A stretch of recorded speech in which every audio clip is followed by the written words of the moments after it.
જોબન પગીએ ભગવાનને રસોઈ દીધી, જમાડી અને મહારાજનું પૂજન કર્યું. બહુ રાજી થઈ અને ભગવાન શ્રી હરિએ વસ્ત્રમાં ચરણારવિંદ પાડી દીધા, છાતીમાં પણ ચરણારવિંદ આપ્યા છે. અને જે ચરણારવિંદની જોબન પગી કાયમ પૂજા કરતા, આવી રીતે બધાને સુખિયા કરી અને મહારાજ વડતાલથી સુરતના ભક્તોને કોલ આપેલો એટલે સુરત તરફ ગયા છે. અને ત્યાંથી ગુજરાત અને ભાલના ગામડાઓને પાવન કરતા મહારાજ ગઢડા પધાર્યા છે. આ બાજુ જ્યારે મહારાજ વડતાલથી સુરત જવા માટે નીકળ્યા ત્યારે અક્ષરાનંદ સ્વામીને મહારાજે એવું કીધેલું કે આ ધારુ તલાવડી બહુ નાની છે, તો એને તમે ગળાવી અને મોટી અને ઊંડી બનાવવાની છે, તો એ સેવા તમે બધા પાસે ચાલુ કરાવજો.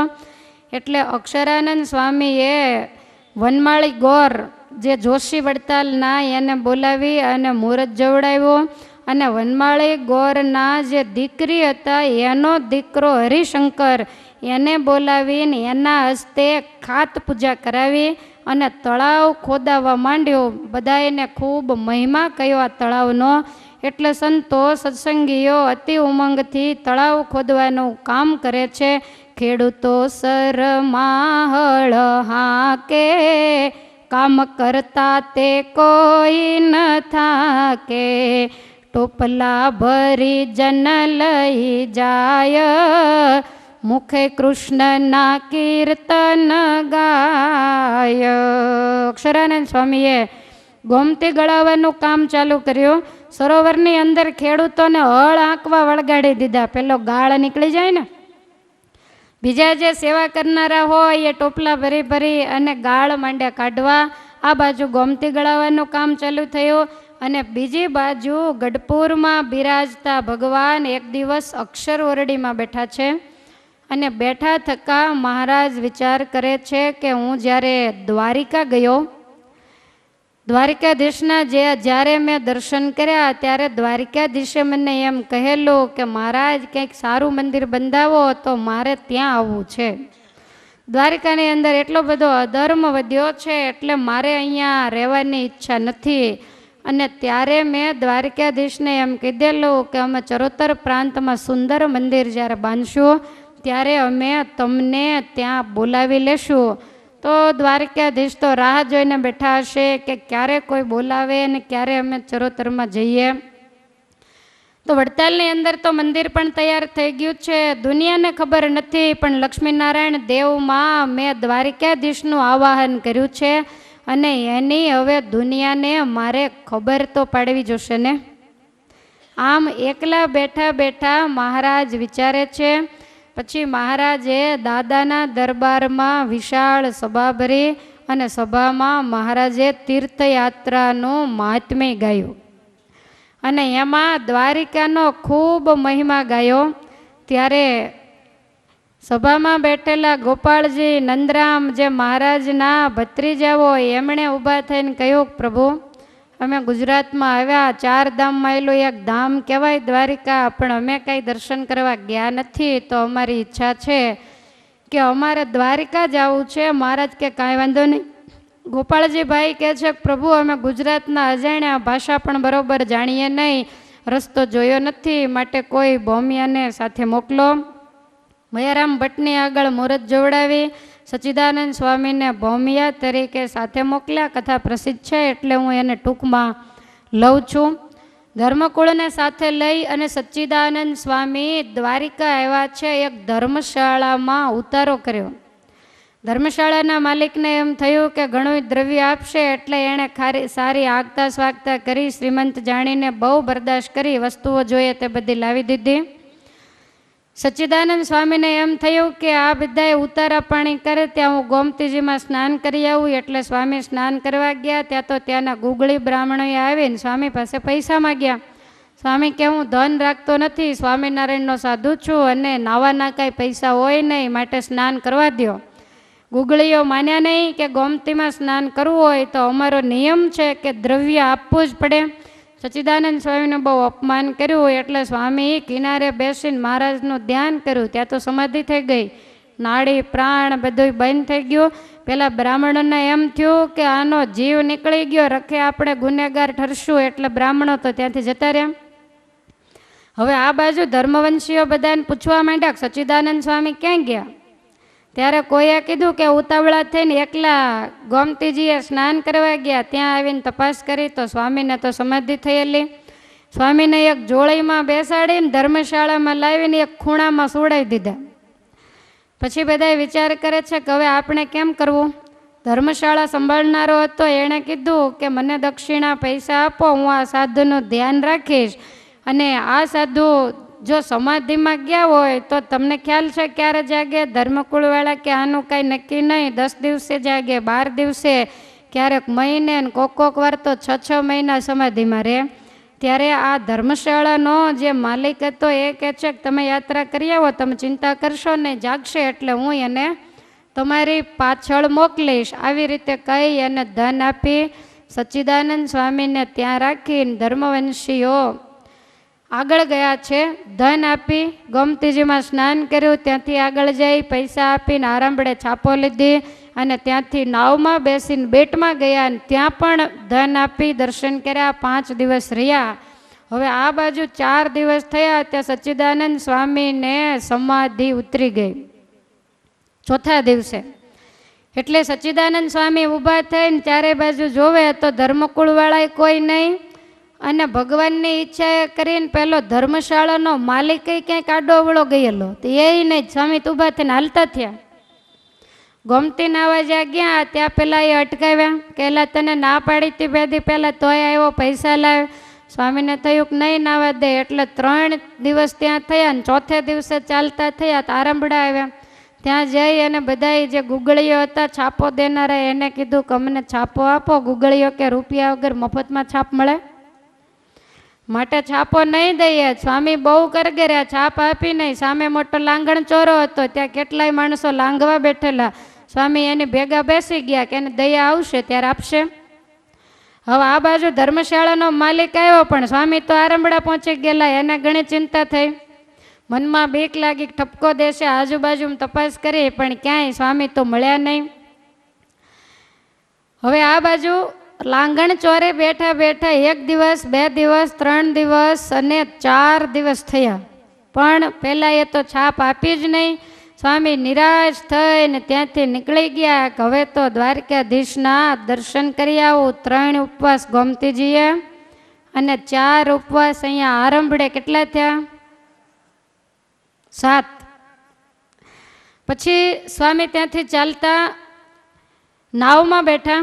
નાવવાળો સારો હશે તો વળી બેસવા દીધા. બેટમાં દર્શન કરવા ગયા ત્યાં તો ગુગળીઓ આવી ગયા દરવાજે, કે છાપો લીધા વગર ક્યાં જાશ? સચ્ચિદાનંદ સ્વામી કે પણ મને છાપો દીધી નહીં. કેમ ન દે? તો કે મારી આગળ પૈસા નહોતા. તો પૈસા વગર તારે દર્શન કરવા જ? પૈસા વગર તો અમે કોઈને દર્શન સુદ્ધા કરવા દેતા નથી, માટે પાછો વાળી પૈસા લાવ. સચ્ચિદાનંદ સ્વામી કે મારી આગળ પૈસા હોય તો આ તમારા ધક્કા ખમું ખરો. હું સ્ત્રી ધનનો ત્યાગી સાધુ છું, મારી આગળ પૈસા નથી. દુકાન સામે હશે એને પાટીએ જઈને સ્વામી તો બેઠા. 2 દિવસ ત્યાં ગયા એટલે પેલા ગુગળીઓ થોડી ગીર્દી ઓછી થઈ. સ્વામી આગળ આવીને કહે છે કે બાવા હેરાન થશો એની કરતાં પૈસા આપી દે ને તો તને દર્શન થાય. સચ્ચિદાનંદ સ્વામી કહે છે કે તમે વાત કેવી કરો છો? હું સ્વામિનારાયણનો સાધુ છું, હું ધન રાખતો નથી, તમને ક્યાંથી પૈસા આપું? અડતો પણ નથી. આમ જ્યારે કીધું ત્યારે પહેલાં ગુગળી હાથમાં લાકડી હતી, એ ઘોંકા માંડ્યા મારવા કે તારો ગુરુ ભગવાન થઈને ફરે છે ને કરોડો ને લાખો રૂપિયાના મોટા મોટા યજ્ઞો મંદિરો કરે છે, તો તારી આગળથી તો ડબલ પૈસા લેશો ને પછી જ દર્શન કરવા દેશું. સચ્ચિદાનંદ સ્વામી તો મૂંઝાણા. સ્વામીએ આંખો બંધ કરી, હવે આ દર્શન કરવા નહીં દે એ વાત પણ પાકી છે. આંખો બંધ કરીને ભગવાન દ્વારિકાધીશનું ધ્યાન કર્યું. માઘ કૃષ્ણ પક્ષની એકાદશી રાત્રે સ્વપ્નમાં દ્વારિકાપતિ ભગવાને દર્શન દીધા. શંખ, ચક્ર, ગદા, પદ્મ વગેરેને ધારણ કર્યા છે. રૂક્ષ્મિણી, સત્યભામા વગેરે પટરાણીઓ આજુબાજુમાં વિટાઈ વળેલા છે. દર્શન થતાની સાથે જ ભગવાન તો તરત જ અદૃશ્ય થયા. મુનિએ જે આંખો ખોલી ત્યાં તો કોઈ નહીં. મુનિને એમ થયું ખાલી દર્શન દીધા એમાં શું વળે, બધા સંતો અહીંયા આવશે ને બધા એની આ દશા થશે. સ્વામીના આંખમાં આંસુ આવી ગયા. આંખો બંધ કરી બે હાથ જોડી અને ભગવાનની સ્તુતિ કરી છે. વંદો વંશીધરા સદા સુખ કરા ભીતિ હરા ભૂધરા સેવે સિદ્ધવરા સુરા નરવરા સૌભૂચરા ખેચરા છો આપે અજરા મરા નિરડરા વિશ્વેશ્વરા શ્રીશ્વરા જય જય શ્રી કરુણાકરા ગિરિધરા હે દ્વારિકાધીશ્વરા. બે હાથ જોડી અને પ્રાર્થના કરી છે. ભક્તોની ભીડને તમે ભાંગનારા છો. તમામ દેવતાઓ આપના ચરણારવિંદની ઉપાસના કરે છે. તમે સર્વેશ્વર છો અને દયાના સાગર છો. ભક્તવત્સલ એવું તમારું નામ છે. માટે મહારાજ મારા ઉપર કરુણા કરો. આવી રીતે જ્યારે સ્તુતિ કરી ત્યારે ભગવાન સામે પ્રગટ થયા છે. મુનિએ વંદન કર્યા, દંડવટ કર્યા છે. શ્યામ સુંદર ભગવાનને કાયા છે. ભગવાન કહે છે કે જે જોઈએ તે વરદાન માગો. ત્યારે સચ્ચિદાનંદ સ્વામી કહે છે, પ્રભુ તમે તો અંતર્યામી છો, તમને શું કહેવાનું હોય. મારા ઈષ્ટદેવ સર્વોપરી પૂર્ણ બ્રહ્મ પુરુષોત્તમા અવની ઉપર પ્રગટ થયા છે. મનુષ્ય તન ધારીને વિચરે. એણે બધાને આજ્ઞા કરી છે કે અમારા આશ્રિતે જિંદગીમાં એક વખત દ્વારિકાની યાત્રા કરવી. અને પહેલો વહેલો હું જ આવ્યો ને તમે જુઓ છો આજ મારે 11 ઉપવાસ થયા. 11મી રાત્રિ પડી. 3 ગોમતીજીએ, 4 આરંભડામાં અને 4 બેટ દ્વારકામાં દર્શન કરતી વખતે 11 ઉપવાસ થયા. મેં તો ઉપવાસ કર્યા, પણ બીજા સંતો આવશે. તમે જાણો છો કોઈ ધન રાખતા નથી તો એને દર્શન કેવી રીતે થશે. અને તમારે આંગણે ભૂખ્યા અને તરસ્યા ટળવળે એમાં મહારાજ તમારી કિંમત શું. માટે કાંઈક કૃપા કરો. સચ્ચિદાનંદ સ્વામીને બહુ આનંદ થયો છે. સ્વામી કહે છે કાંઈ દર્શન દઈ દીધા, હવે અંદર જવાની કાંઈ જરૂર નથી. સ્વામી ત્યાંથી પાછા વળ્યા. આ બાજુ ધર્મવંશીઓ પાછા ધર્મશાળામાં આવ્યા. માલિકને પૂછ્યું. માલિકે ગલ્લા ટલ્લા કર્યા કે મને કાંઈ ખ્યાલ રહ્યો નહીં. સાધુ ક્યારે ઊભા થઈને જતા રહ્યા. જેવી ભગવાનની મરજી, તમે અહીં રાહ જુઓ. જાત્રા તીર્થ કરવા ગયા હશે તો પાછા જરૂર આવશે. ધર્મકુળવાળા ત્યાં 2-5 દિવસ રોકાયા અને એમાં સચ્ચિદાનંદ સ્વામી આવ્યા છે. મુનિને બધાએ પ્રણામ કર્યા, ભોજન કરાવ્યું. ધર્મકુળે પણ એકાદશીનું પારણું કર્યું. ધર્મકુળે પૂછ્યું સ્વામી તમારે દર્શન થયા. સ્વામી કહે છે હા, બીજી કાંઈ વાત આગળ ઉપર કરી નથી. આ બાજુ બધા હવે ગઢપુર તરફ આવે. મહારાજ તે દિવસે ગઢડામાં સભા ભરીને બેઠા છે. 12ને દિવસે મહારાજ સભામાં કહે છે કે ભક્તો રણછોડરાય દ્વારિકાથી વડતાલ પધારે છે. પણ આ વાત કાંઈ કોઈને મનાણી નહીં. એટલે ભગવાનની ઈચ્છાથી રાત્રે બધાય સૂતા. ધર્મવંશીઓને રસ્તામાં જ્યાં જ્યાં મુકામ કરે ને જ્યાં જ્યાં રાત્રિ નિવાસ કરે ત્યાં સ્વપ્નમાં રણછોડરાય પોતાના પરિવારને આયુધો અને ગોમતીજી સહિત વડતાલ પધારતા હોય એવા દિવ્ય દર્શન થાય. તમને પણ થતા હોય એવું લાગે છે, કારણ કે તમે આંખો વીંચીને ધ્યાન મંડાશો કરવા. કોણ કોણ આવ્યું વડતાલ? બોલો, હું દેખાણો? કે શાક માર્કેટ? નહીં. ગઢપુરની અંદર જે ભક્તો હતા એને શંકા થઈ તો એ પણ રાત્રે સૂતા. એને પણ સ્વપ્નમાં સપરિવાર રણછોડજી વડતાલ પધારતા હોય એવો ભાસ થયો. રણછોડજી આજ 7મા દિવસે વડતાલ આવ્યા ને આપણા ગાવાવાળા પહેલે દિવસથી રણછોડ રંગીલા મંડિત પડ્યા છે. કારણ કે સંતોએ રણછોડરાય વડતાલ પધાર્યા એના કીર્તનો બહુ બનાવ્યા છે. આ બાજુ ધર્મકુળ સહિત સ્વામી ફાગણ સુદ 6ને દિવસે ગઢપુર પહોંચ્યા અને મહારાજે ખબર અંતર પૂછ્યા. ભગવાન શ્રી હરિ કહે છે સ્વામી તમારે દર્શન થયા? સ્વામી કે હા, દર્શન તો કર્યા. સ્વામી આગળ કાંઈ કહ્યું નહીં. મહારાજ કહે છે દર્શન કેવી રીતે કર્યા, કેમ કર્યા, કેવું મંદિર છે, કેવું સિંહાસન છે, બધી માંડીને વાત કરો. સ્વામીએ ક્યાં સિંહાસન જોયું હોય, અંદર તો ગયા નથી. સ્વામીએ મહારાજને દંડવટ કર્યા એટલે મહારાજે તરત પૂછ્યું સ્વામી છાપો ન લીધી? સચ્ચિદાનંદ સ્વામીને એમ થયું કીધા વગર છૂટક્યો નહીં. સ્વામી કહે છે મહારાજ ત્યાં દર્શન કરવા બહુ અઘરું કામ છે. મારે 11 ઉપવાસ થયા ત્યારે માંડ દર્શન થયા. મહારાજ કે 11 ઉપવાસ પછી તમને અંદર જવા દીધા? સ્વામી કે અંદર કોઈ જવા દીધો નથી, બહાર ઓટલે બેઠા બેઠા પ્રાર્થના કરી, મને અંદર જવા ન દીધો તો દ્વારકાધીશ બહાર નીકળ્યા. એટલે ભગવાન તો ભક્તિને આધીન છે. એટલે દ્વારકાધીશે મને દર્શન આપીને એવું કહ્યું છે કે હું પરિવાર સહિત વડતાલ પધારું છું. સભામાં બધાય બહુ રાજી થયા કે અહો દ્વારિકા આજ મૂર્તિમાન વડતાલ આવે છે. મહારાજે પણ કહ્યું વડતાલ જાય, દર્શન કરે, છાપો લે, ગોમતીજીમાં સ્નાન કરે તો દ્વારિકા ગયાનું ફળ મળે. કેટલા ધામને મહારાજે વડતાલમાં ભેગા કર્યા છે કહો. મારા સચ્ચિદાનંદ સ્વામીએ જ્યારે આ માંડીને વાત કરી ત્યારે સભાની અંદર સાંભળનારા બધાય બહુ રાજી થયા. સુણી સૌજન હરખ્યા અત્યંત રે, બોલ્યા ભક્તિ તનુજ ભગવંત રે. સુણી સૌજન હરખ્યા અત્યંત રે, બોલ્યા ભક્તિ તનુજ ભગવંત રે. કાલે વડતાલની લેશું વાટ રે, સાથે આવજો સૌ તે માટે રે. કાલે વડતાલની લેશું વાટ રે, સાથે આવજો સૌ તે માટે રે. લાદા ઠક્કર ને ત્યાં બોલાવી રે, લાદા ઠક્કર ને ત્યાં બોલાવી રે. કંકોતરીઓ કૃપાળે લખાવી રે, હો કંકોતરીઓ કૃપાળે લખાવી રે. એમાં એવું લખાયું વિશેષ રે, ગોમતીજી સુદ્ધા દ્વારિકેશ રે. એમાં એવું લખાવ્યું વિશેષ રે, ગોમતીજી સુદ્ધા દ્વારિકેશ રે. ફૂલ ડોળયું પર તત્કાળ રે, આવશે વસવા વડતાલ રે.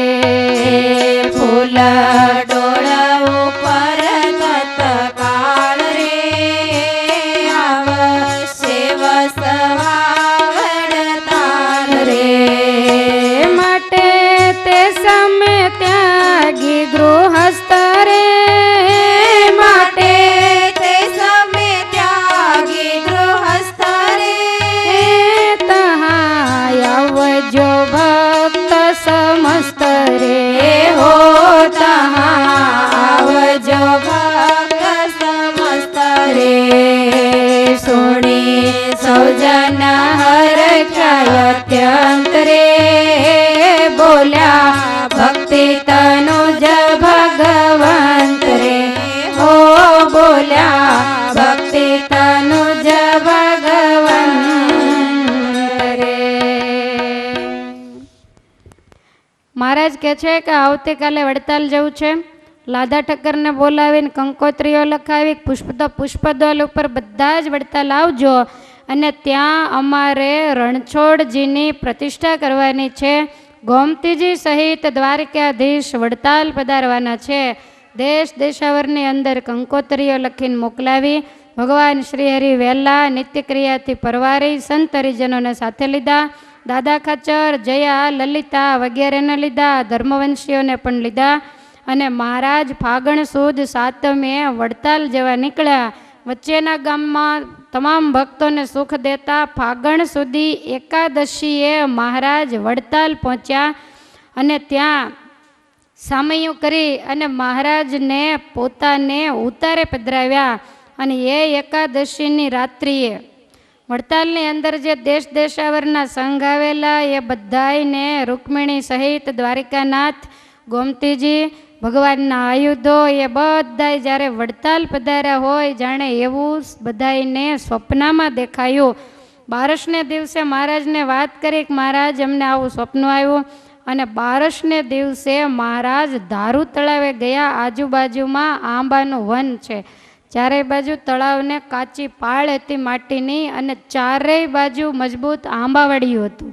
એની ઘેરી ઘટા હતી. ભગવાન શ્રી હરિ ત્યાં ગયા. અક્ષરાનંદ સ્વામીએ તળાવ ખોદાવાનું કામ કરેલું જોઈને રાજી થયા, પણ મહારાજ કહે છે કે હજી આને થોડુંક ઊંડું કરાવવું પડશે, આ કામ અધૂરું છે. મહારાજે બધાને આજ્ઞા કરી કે હવે આ તળાવ થોડુંક ઊંડું ગળાવીએ. એટલે મહારાજની આજ્ઞાએ કરી અને બધાય તળાવ ગાળવાનું કામ માંડ્યા કરવા. ભગવાન શ્રી હરિ કહે છે કે શ્રી ગોમતીજી પણ દિવ્ય વેશે છે આવ્યા તે અહીં જન્મ લેશે, લેતે જન્મ લઈને જળરૂપ થાશે, ત્યારે સદા સૌ જનને જણાશે. આ તળાવ ઊંડું કરવાનું કારણ એમ મહારાજ કહે છે કે દ્વારકાધીશ જે તમને સ્વપ્નમાં આવેલા વડતાલ પધાર્યા એની સાથે ગોમતીજી પણ આવ્યા છે. ગોમતીજીએ અમને પ્રાર્થના કરી કે મહારાજ મારે ક્યાં નિવાસ કરીને રહેવો ને કઈ જગ્યાએ મારે પ્રગટ થવું એ જગ્યા બતાવો. અને હે ભક્તો, એને યોગ્ય જગ્યા તો આ ધારુ તળાવ છે. માટે ઉતાવળથી કામ આદરો અને પૂનમ આવે ત્યાં સુધીમાં તો ગાળવાનું ગાળ કાઢવાનું કામ પૂરું કરો. નિત્ય સવારે નિત્યક્રિયામાંથી પરવારી અને બધા જ ધારુ તળાવ આવી જાય. મહારાજ તળાવની પાળે ડોલીઓ નાખીને બેસે અને ક્યારેક ક્યારેક તો ગાળના ટોપલા માથે લઈ લે અને ભગવાન શ્રી હરિ પણ કાંઠે નાખે છે. બીજા મોટા મોટા હરિભક્તો ટોપલા લઈને ગાળ બહાર કાઢે છે. મોટી મોટી શાલો ઓઢેલી હોય, ભારે શેલાઓ ખભે નાખેલા હોય, પણ છતાંય એ શાલમાં ટોપલા જેને ન મળે ને તો એમાં માટી ભરીને પોટલા વાળી વાળીને કિનારે નાખે છે. વડોદરાના રાજાના અમાત્ય નારુપંત નાના, જે કેવા મોટા રાજાના મુખ્ય મંત્રી કહેવાય, પણ એ કામમાં પાઘડી ઉતારીને મંડી પડ્યા છે. બધા ઊંચે સ્વરે જય જયકાર કરે છે. મહારાજ બધાને દર્શન આપે છે. આવી રીતે ગોમતી ગાળવાનું કામ થયું. બરોબર વચ્ચે ત્યાં એક ખોદી વળી ખાડ એવી, જોતા દિશા